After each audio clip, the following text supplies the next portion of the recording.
Crap, I'm muted. Well, at least I caught it super fast. Okay. Thanks for joining me today. We're talking about Profit First, my number one book that I recommend to small business owners or people wanting to, they're thinking about owning their business and they're like, but bookkeeping feels really overwhelming to me. I feel like we're talking about finances, like bookkeeping in particular, a lot lately, but it's a big part of what running a business is. People think that when you own a tea shop or you're an artist or a crafter for your business, that it's like sitting around drinking a lot of tea and making stuff. And yes, there is a lot of that, but oftentimes it's coupled with like lots of spreadsheets, between like ordering, purchase orders, payroll, etc. Anyway, I accidentally had myself muted when I first got started, and so now I'm way off topic. It's fine. So the thing is, though, that I work in a position where I'm very forward-facing. So like you can come into Little Woods and have a chat with me, just like multiple times a week. And a lot of times people do, and they'll be like, hey, I'm thinking about starting my own small business. I really like what you're doing here. You seem to be having a lot of fun. My dead cat just fell off. I guess we're just not using it. Sorry if there's some popping. Well, okay, I'll try to put it back on. Anyway, and they're like, how did you learn how to do this?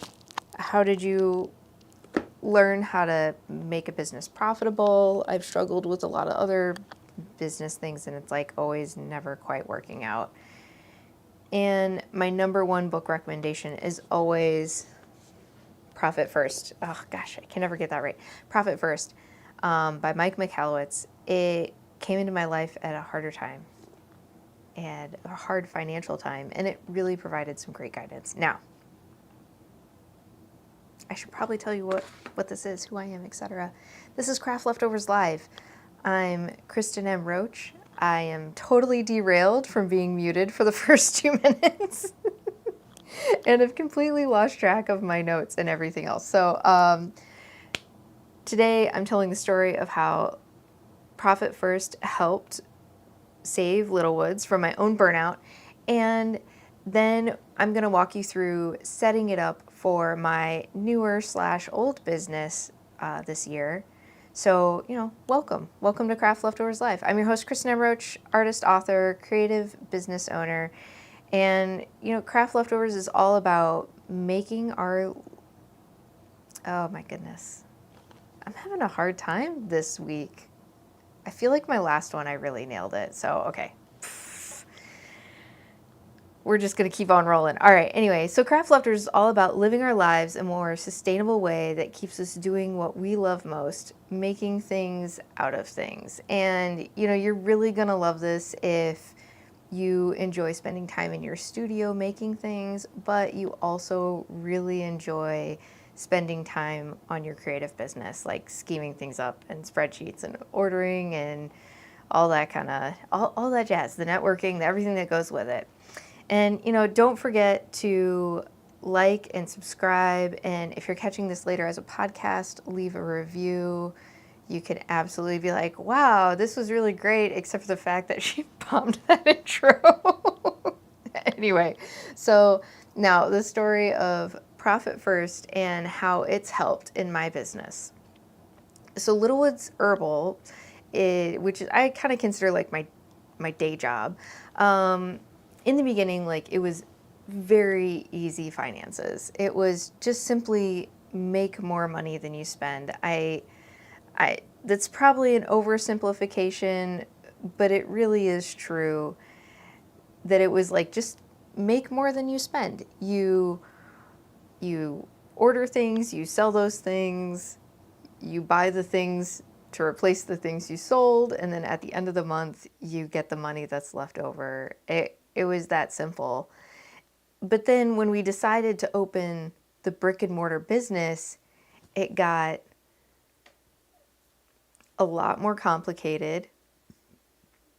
And we also made the very, personal choice to go ahead and personally fund the startup of the business, which, you know, a lot of people would get a business loan, and they would try to get a business loan that would essentially cover the first 3 years of like anticipated expenses. And we didn't. We took on that. We fed, we kind of joked that it was like feeding the beast. And which really aligns with Mike Michalowicz's book, where he talks about the cash eating monster. And like the first 3 years, that's absolutely what it was. And we went from putting in a lot of money every month to less money each month. And then finally we got to the break-even point. And it was about that time that I listened to Profit First for the first time on Audible. And while I'll add an affiliate link, I'm not like an Audible affiliate. I just have like, you know, the standard Amazon affiliate links for books and stuff. Just full disclosure. So like, I'm not in any way affiliated with Mike Michalowicz or Profit First or his Profit First programming or any of that jazz. It's just something that's been helpful to me, and so I recommend it a lot. So I thought I'd recommend it to you. Anyway, so we went from like, instead of like getting paid, which is when we started the business, that's how it always was from the beginning, is we always got paid. It went to like we were paying to work. And you're essentially doing the same kind of thing with a business loan. It's just different. You're like paying someone else to work. Anyway, so the break-even year happened, but I really still couldn't figure out how to pay myself. And so from there, I had two things. Listen to Profit First, which kind of helped me to start set aside a little bit of savings for the business. But then I also had a conversation with my neighbor and colleague, and he was on a board of directors with me for the like Main Street Association. And Eric Abrams, and they own two great businesses now, The Loft and Duckworth Waring. And he offered to take a look at my books because I was like, I just don't know what I'm doing wrong. I don't know where to go next. Like, do I go into catering? Do I try to just sell more? Do I get advertising? Like where, like I feel like I'm at this about to break through and have a really solid business. But right now it's still on like the brink of being a cash eating monster. And we're like just getting, it feels like we're just getting lucky this year that it's breaking even. And so he took a look at my books and was like, there are, you know, a couple little areas you could kind of tighten some things up. And he's like, but what it comes down to is you either need to increase your revenue so you can pay yourself, or you need to let somebody go and work those hours yourself so you can pay yourself. Because at that point, Lucy was still in, I think, like preschool or kindergarten. And so I wasn't working behind the T-bar as much as I potentially could because I wanted to spend more time with her. And so that was like a personal choice I was making to like hire someone to work physically in the store more than me so I could spend more time with Lucy. And I know like a lot of families face similar kind of dilemmas of like, do you pay for daycare and get a job, or do you just stay home with your kid and try to have like a side gig? And so like I essentially taken the side. I mean, that's how Little Woods got started, is that I did the math that like my near full-time job was like, I was getting paid like $2 an hour after paying for daycare after I had Lucy. So it was like no longer financially viable to have a job outside the home. Anyway, so the point is that was a choice we made. And so he was like, yeah, you need to make more money. So basically make more money than you spend, or you need to spend less. And the only area you can really spend less is payroll.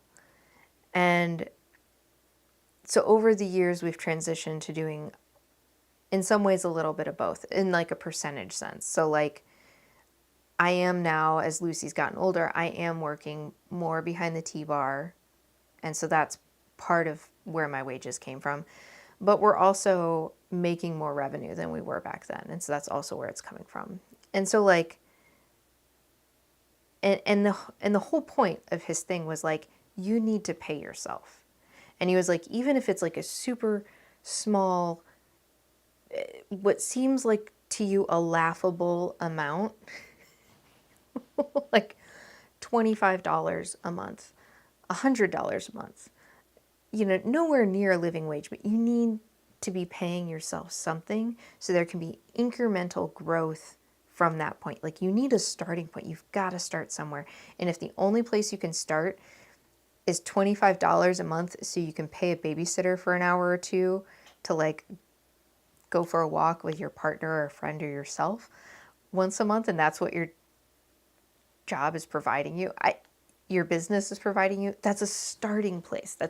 It's will hopefully only go up from here. Now, it was hard, but we did it. And so Eric even shared, like, in the beginning, they were doing the same thing. Like, as successful as his businesses are now, like, they had that same struggle in the beginning of like,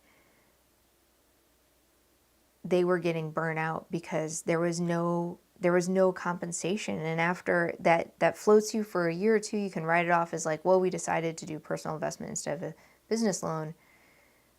But after a couple years, it really starts to drain you physically and emotionally.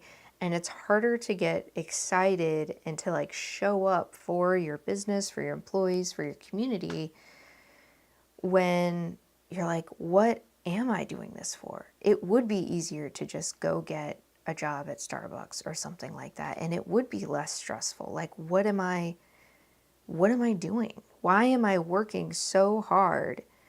And I know there's all this stuff about like the 4-hour workday. I feel like that's not who I am. I love to work. I love to build things. I love to create. That's never probably going to work for me. And so it's like, what is this building towards? And so in past live streams, we've talked about like, what's the point of doing a farmer's market or an indie craft market? There's got to be a reason behind it, whether it's like revenue, reach, or research, and it's kind of the same thing with your business in general. Like, there has to be a purpose. It can't just be hustle, because going and getting a job is hard and can be a challenge, but in some ways is a lot easier of a path. And it's a more like guaranteed success rate of like being able to get a job, even if it's just at like Target or something like that, than a business, because a lot of micro business owners don't even make minimum wage. And that's something I love about this book, is like, that is his whole thing, is he's like, let's eliminate that. Like, it's great people start their own businesses, and if you have that passion and that desire and drive, you should. But just as much as we say, like, wage earners, like traditional wage earners, should be getting compensated fairly, when you start your own business, somewhere in the mix, there should be the idea of fair compensation for your work, because it's your job. And so that's been hard, because so much of it is tied up in like, well, this is my passion, I'd be doing this anyway. But it's like, yeah, but you chose to not just do it anyway. You chose to make it into a business. So like, let's make it a business. So, and that's what he talks a lot about. And I know, like, it feels really capitalistic and kind of like, I don't know about talking about these things, because it feels like selfish, but then it's also like, I'm not talking about like making hopefully someday I'm talking about making $100,000 salary. But for me personally, like, I'm talking about making enough money for that. I just wanted to pay off my student loans. I wanted to just contribute to my household income. I wanted to be able to spend time with my kid. I wanted this thing to exist in our community. I had really small goals. And even like with my art business, I have really small goals. Like, I just want it to, up until now, I've just wanted it to pay for itself. And it's only been in like the last year or two well, it's really just been like this last year that I'm actually pushing this forward as a business, and I'm giving it the time and attention and that it needs to become a business. And part of that is bookkeeping. And part of that is implementing profit first for my business, because it's not making a profit. Like, Little Woods is making a profit and we are getting paid, but like craft leftovers and my art business they're not yet there. So I'm getting super off track so fast. This is hilarious. I'm going to just say that this all started because my intro was rough, and it just it got me off kilter. Anyway, so talk to Eric, listen to Profit First, and I guess the thing is like this book too, it's not a magic bullet.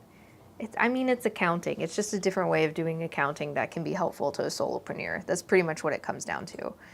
I found it helpful. I found it that was fairly easy, and that it just kind of helped reframe my business finances in a way where it helped me to think about not just taking what's left over, but intentionally setting aside money in the budget from the beginning to be not just owner's compensation, but actually profit to carry the business forward, as well as to provide additional like bonus income to myself and Jason too as the owner.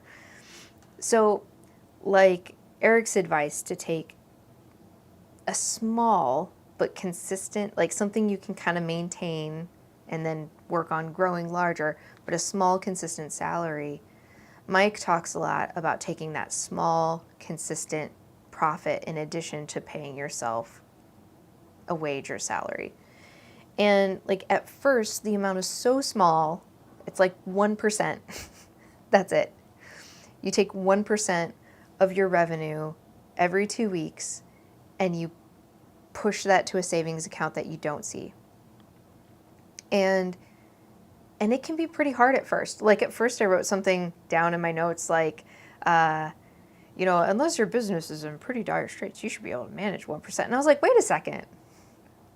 I read this whole book because my business was in dire straits.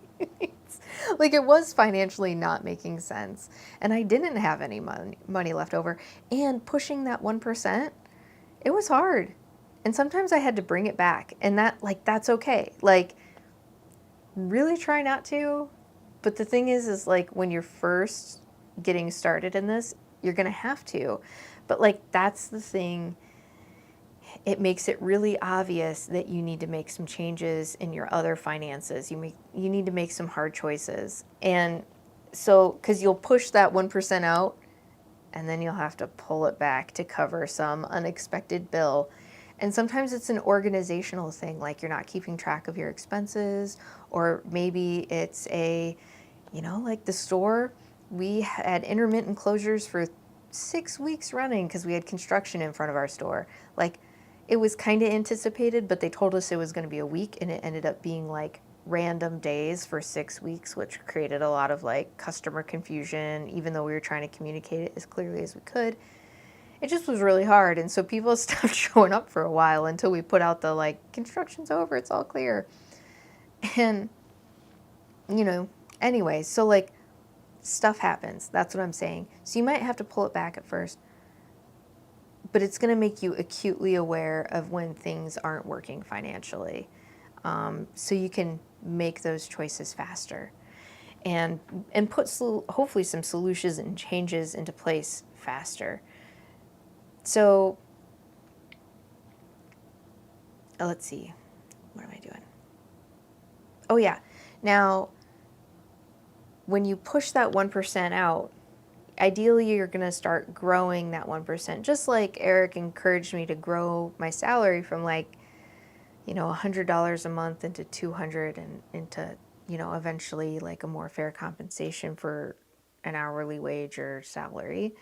But like, it's that same thing with the profit, that at first it's going to be 1%, but your goal is going to be more around like 5 to 10% profit, and that you're putting into savings. And then what do you do with that money? Well, each quarter you pay an owner's dispersal. You take at first he encourages you, like, if you have debt, put like 90% of that money towards paying off debt, whether it's personal or business. And then the 10% goes into the vault. And then you kind of like shift that ratio. So eventually you're putting 50% into the vault for like a business savings. And then you're putting the other 50% as a check to yourself as an owner's draw. And that's like a quarterly owner's dispersal. A lot of investors in businesses where like it's an investment group, I don't know much about this, but basically it's my understanding, having not participated in this myself, that like you invest in a business and then the business starts to pay you out like a quarterly dispersal of profits. And that's your motivation for investing in a startup or in a business for the first place, is like looking forward to that ownerly dispersal or owner's dispersal. So like that's kind of his point, is like, as the business owner, you're making this huge investment in the business to get it off the ground, whether it's like I know some people who they like put up their mortgage for the business loan. They're literally putting their house on the line for their business to get it started. Or just the countless hours, the stress, if something goes wrong, it's like, it's on you. Like there's no one else. And like, there's no one else that should be on. And so like you get a quarterly dispersal of the profits. So it's like 50% of that 1%. So before you start thinking it's a ton of money, like I think our very first check was like for $23. But you know what? We went and got really fancy coffees with that $23 and it was fun. It was nice because we had already paid off our debt. And so that's kind of where that money goes, is like part of it goes towards savings for the future for the business. And then part of it gets paid out as an owner's quarterly dispersal. So here's how my accounts are set. Let's see if I can do this. I'm going to have to check and see if I'm actually like showing up correctly. Okay. So here's kind of like how I do profit first for Little Woods, and a little bit for Kristen. That feels so weird. Kristen Roach LLC, but KMR LLC. So like all the income kind of pools into those two initial accounts. And then weekly, I actually just have it set up that, because I wanted to ramp up the savings for Little Woods to save for like large scale purchases. We're trying to save up for an espresso machine right now. So like that money is getting auto pulled each week. Then every other week, everything's kind of run by payroll. Like I kind of use that for my time frame. I'm going to have to sit down in my office and run payroll once every 2 weeks, no matter what. That's like a definite non-negotiable. So I actually like habit stacked it with, I do the deposit. I do all my transfers at that time. I make sure all of my QuickBooks accounting stuff is up to date. And then monthly, I do that big transfer of, so back in the day, we had an account called the debt payoff account. And that's where we pooled extra money to pay more on our debt, and we kind of snowballed our debt. So like initially it was just putting money in there that was enough to pay my student loans. And then we would start transferring a little bit more in there to pay my student loans off faster. And then eventually I got my student loans paid off. And so we started snowballing that into other forms of debt. Or actually, strike it and reverse it. It was credit cards and then other types of debt. And we kind of did the highest interest rate first. And same thing on my student loans when we started attacking those, is I would do minimums on everything and then the most on the highest interest rate one. And then once that was paid off, I'd roll it over to the next one. I think it's called like debt snowballing or something like that. It was pretty effective. But as a reminder to ourselves, like, hey, good job for paying off all that mountain of debt that was oppressive and hard, and a story for another day. we like left the name debt payoff, even though and now it's more like saving up for things that we need or that we want in our lives. And it's kind of outside of our emergency fund. So that's where all of my income from like Little Woods and my art business gets deposited into. Like right now, we have to pay to get all of our basement windows fixed and all the egress windows fixed. So we've been saving up like a lot for that. Anyway, and then quarterly is when that 50% payout of profit happens. And I don't have any of this set up for my art business. And so like I said, my only goal previously for my art business, kind of like with Little Woods at the beginning, it's very simple. It's like spend less than you make. That was it. Like that's how to have a successful business. Just spend less than you make. And so, or make more than you spend is the other way maybe to look at it. So, it's kind of fun. I'm actually going to do this with you. I'm going to go through and I'm going to talk a little bit about oh, hold on. Yeah, okay.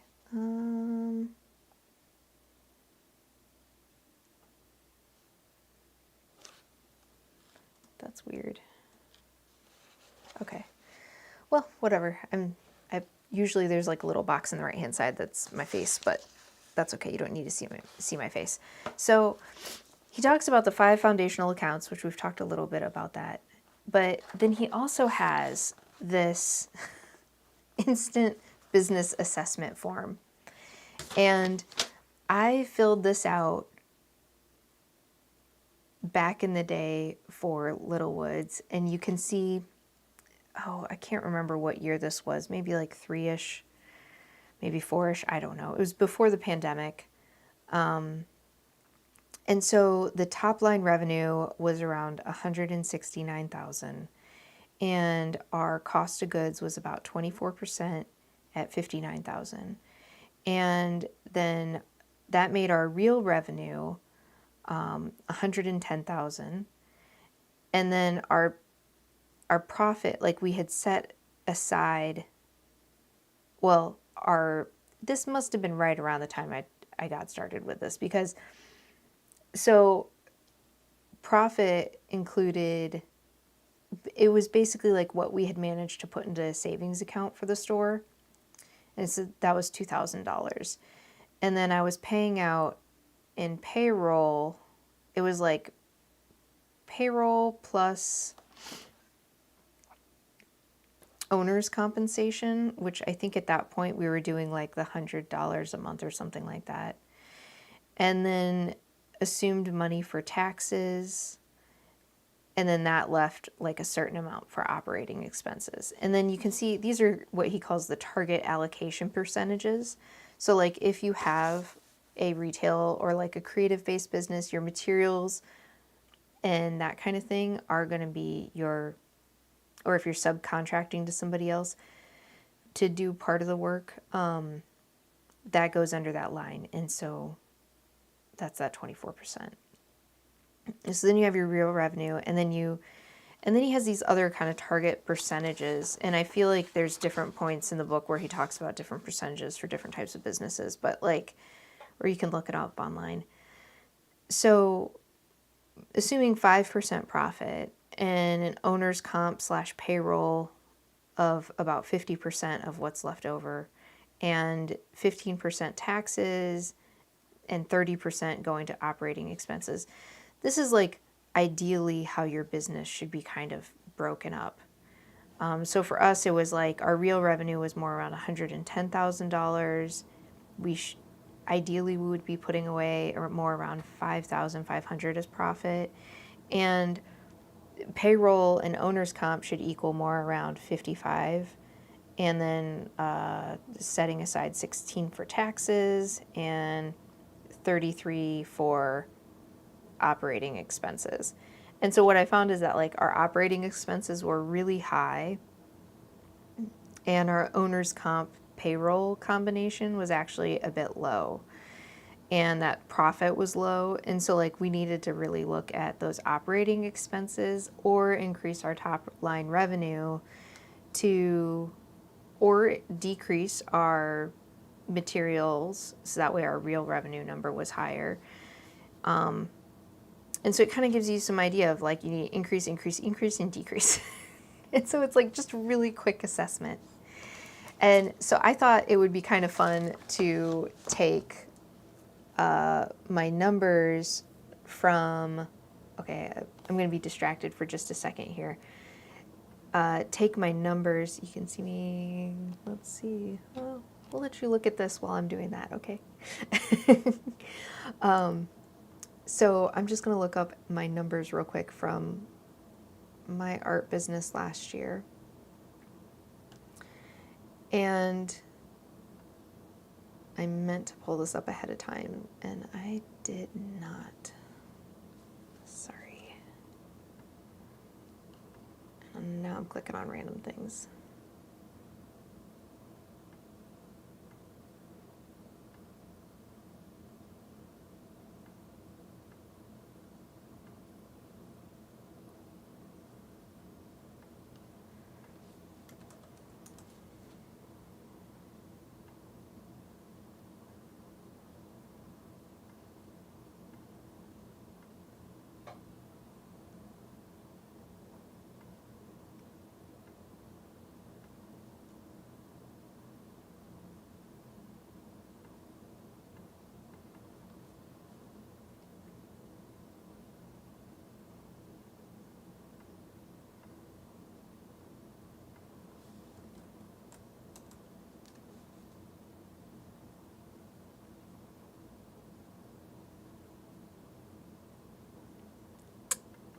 Well, this is kind of embarrassing and hilarious.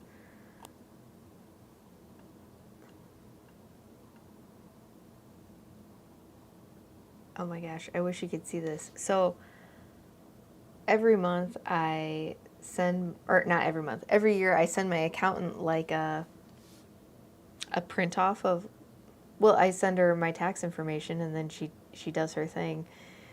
And I'm looking at the spreadsheet that I normally would send her where I put all the information, and it's just like, it's just not there. Oh my gosh. And of course this is totally live, so you're seeing my major blunder. It's around here somewhere. I'm going to have to find this. That's so funny. Well, okay, so we're going to do some approximations, and based on my poor memory here, hold on a second. All right, so moving right along. Oh my gosh. So from what I remember from last year, my art business revenue was, it was about $12,000. And my cost of goods was, because of the grant project and everything, it actually was around $6,000, which makes my real revenue $6,000. And I had no compensation. Tax ended up being, it was a bit, it was like $2,000. And no operating. And I guess technically there was a bit of a profit that rolled forward to this year, and then this year that money pretty much just went towards the completion of the grant project. So, according to this, if I did the 25% like he recommends, this should actually be like $3,000. And that would put my real revenue at more around $9,000. And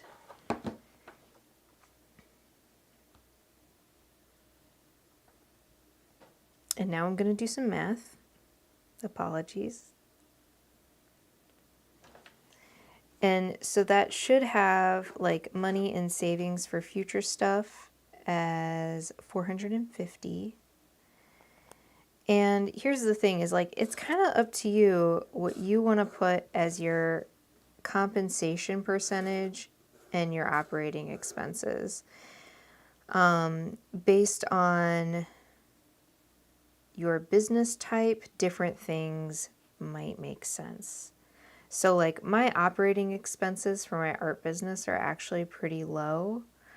I shouldn't have stricken this through. I would say total operating expenses for the year. So that's going to be things like WordPress server, Libsyn for the podcast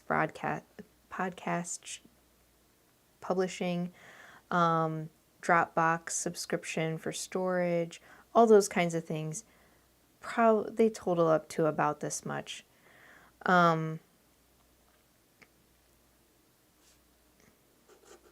Anyway, okay, so how much in an art business situation, like how much compensation do I want to pull? And like I don't know. Like that's the tough thing. So assuming that my operating expenses are probably going to increase a little bit this year and decrease in others, I'm going to just assume that it's going to be about the same, maybe a little bit more because of inflation. So we're going to do some backwards math of, I'm going to mess this up again. So divided by, no.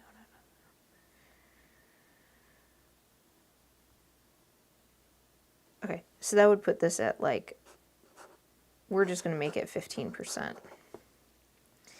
And like, if you're in a service-based industry or like a consultation-based industry where you're like meeting with clients, you might have less overhead too. You might have more because you have to maintain an office and that kind of thing. At this point, I don't have to do that. So I'm going to assume 15% for operating expenses, which according to Profit First should be about $1,800. And then taxes would be about the same. Oh, I did this wrong. It's so funny. It's such a simple thing and I still messed it up. Okay, so this would actually, because you take that number off your real revenue, not off of your top revenue. So $1,350 for both of those.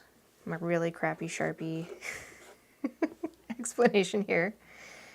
And then, so that leaves us over for potential compensation. So we're going to do some backwards math on like what compensation could be if I was actually following these other percentages. So we've got that $9,000, that's our real revenue, minus that 5% profit we're going to be working on setting into savings, minus taxes we're going to be putting into saving, minus our operating expenses, which we can't really do anything about. That's like your utilities and your rent and email service, that kind of thing. And there can be a little bit of adjustment there, but not a lot.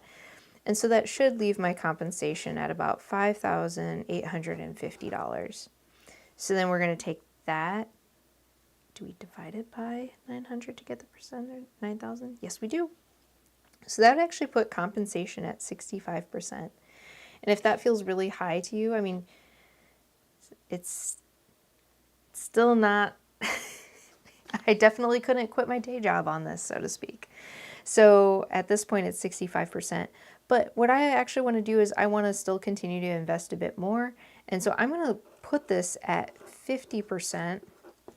And I'm going to, so that would be 4500. And then that changes that profit number, or it could change the operating expense number depending on where I want to put that money.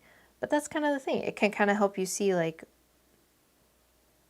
where you can increase and decrease things.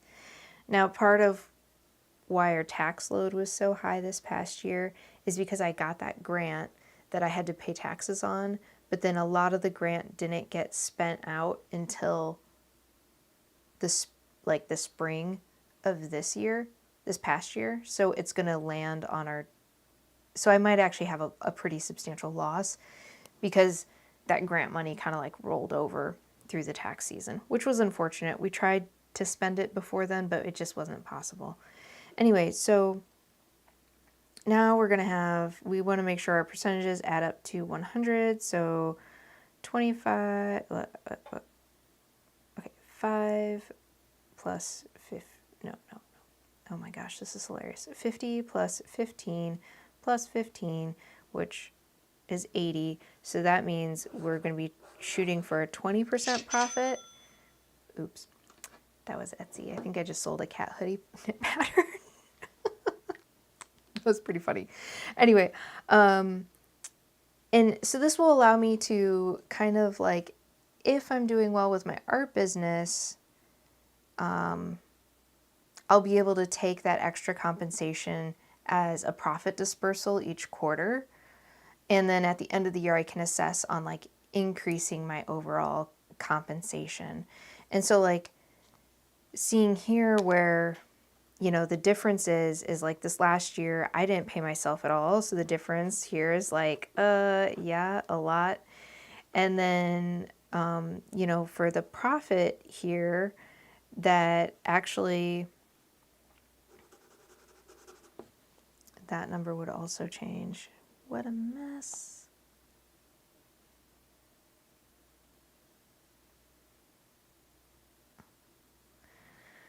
So this is actually a bit too high for what our targets are. And then for taxes, that is also a bit high. And that's something that like, that was probably me not claiming enough of my expenses in some form or another. And then operating expenses, that actually could go up a little bit. And, you know, kind of like looking at that. So this could be potentially increased a little bit. This could be decreased a little bit, hopefully. And this could be also increased. So like instead of carrying that money in the business, like putting some of the savings and paying some out to myself as like an actual salary income. So like in my very small micro business that I'm kind of like just getting started, you can see, hopefully maybe, how I went through and like filled this out to kind of just get an assessment of like, and kind of set some target goals. And like, I would love to say I should be paid $50 an hour every time I work on my art business or whatever. But the truth is like, I have the revenue I have, and that from that revenue, that has to pay for my operating expenses. It has to pay for taxes, and I have to pay myself some, and I have to carry some forward for the business. And so like, for me, this was like, it's actually been very informative in this moment of like, you know, going forward, that I can do the same thing for my art business that I said that I did for Little Woods, where, okay, if my goal is to compensate myself $4,500 a year, where I'm actually like pulling that money into my personal checking account to use on personal expenses and things, then that means every 2 weeks, here I'll show you my terrible math skills. That means that every 2 weeks, so you take that kind of target number divided by 26, I should be paying myself out of my art account let's say $175.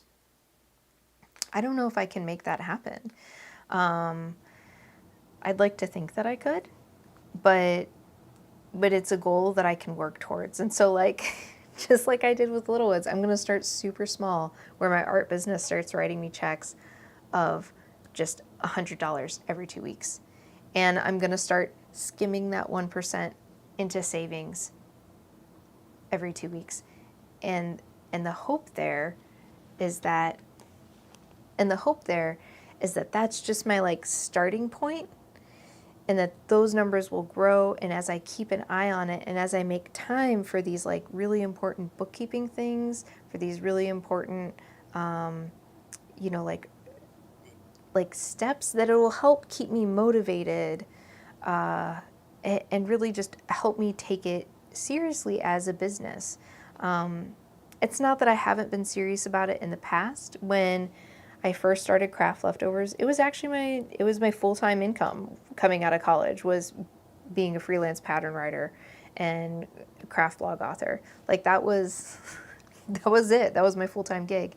But that's not been the case for a really long time. And so this is part of the process of me like rebooting this, not just as a project, but as a legitimate, like, well, it's always been legitimate, but like as a significant contribution to our financial health of our household.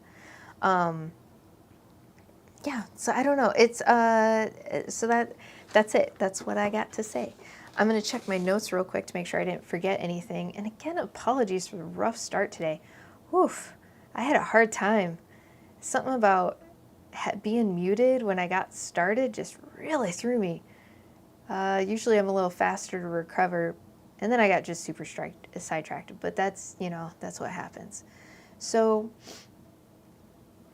and like, so in my notes, I made a point to write this down, so I'm going to say it, is that the biggest thing I'll be working on, in addition to like making these transfers, and even though they're so small, it may seem like not even worth the time, it's all about establishing that habit of biweekly transfers and really starting somewhere, and then that's the point of growth. And so, from Little Woods, I'm making more, and this income is a supplement to that. And so like if you're looking at your business and it's like your primary thing, your numbers are going to be very different than mine. Or if you have a different style of business, they're going to be very different. But that's kind of it. And this is kind of like what I need to start shifting my books, and this is just, it's showing me the gap. So really inspiring book, Profit First by Mike Michalowicz. Even I, who was really fumbling hard today because I'm extra sleepy, could get through doing the business assessment. And, it's worth a shot. And I would say it's one of those things where it might sound silly, it might sound redundant, and even a bit like why have multiple checking accounts or multiple envelopes, as it may be. But give it a try, and it might just help, and it might not. And if it doesn't help, then get rid of it, right? Like that's the whole thing. Like use what'll serve you. So, if you can't get enough of me and my fumbling around live and muting myself on accident, and Craft Leftovers in general, go ahead and sign up for the free Craft Leftovers newsletter. I just send out announcements about when new patterns come out, when I'm going to be doing the live stream, that kind of thing. And, get some ideas for using up what's on hand and running your creative biz. And of course, don't forget to like, subscribe, leave a review if you're listening to this in podcast form, and all that goodness wherever you listen. And I'm done. Until next time.